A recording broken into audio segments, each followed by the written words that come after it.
ইউএইর সাথে আমাদের ভিসা সংক্রান্ত অনেকগুলো জটিলতা চলছে। ইউএইতে আমাদের ভিসা রেস্ট্রিকশন আছে এবং এটা অনেক বছরের পুরনো একটা সমস্যা। এটা 2012 থেকে এটা একটা পুঞ্জীভূত একটা সমস্যা তৈরি হয়েছে। এর ফলে এখন দেখা যাচ্ছে যে যারা সি ফেরার, যারা ক্রু, তারাও অনেক ক্ষেত্রে ভিসা পাচ্ছেন না। সবার জন্য ভিসা একটা বড় ইস্যু হয়ে দাঁড়িয়েছে। তো এইটা চিফ অ্যাডভাইজার মহোদয় এটা ওনার সাথে যখন মন্ত্রীদের কথা হলো, এই বিষয়টা উনি বারবার উঠিয়েছেন এবং আমরা বলবো যে এই বিষয় নিয়ে সিরিয়াস আলাপ হয়েছে এবং এই আলাপগুলো সামনে আরও চলবে।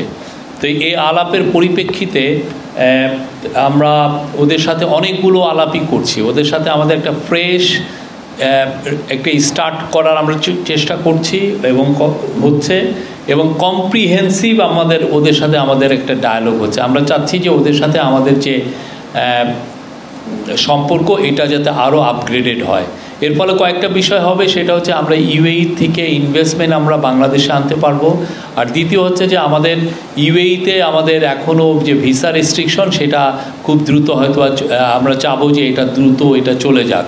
তো এইটা ভিসা রেস্ট্রিকশন যদি লিফটেড হয়, আমাদের আবার আশা যে অনেক বাংলাদেশি সেখানে চাকরি পাবেন এবং এর মধ্যে স্কিল লেবার এরাও অনেক চাকরি পাবেন।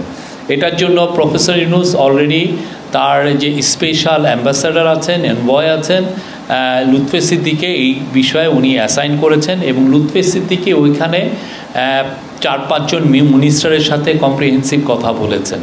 তো এই কম্প্রিহেন্সিভ কথার আলোকে যেটার আউটকাম সেটা হচ্ছে যে তারা এখন বাংলাদেশের ব্যাপারে, বাংলাদেশের সাথে সম্পর্কর ব্যাপারে আরও একটু সিরিয়াস, এবং সেক্ষেত্রে আমরা আশা করতে পারি যে ইউএইর প্রচুর ইউএইর সাথে আমাদের যে সম্পর্কটা যেটা একদম তলানিতে চলে গিয়েছিল সেটা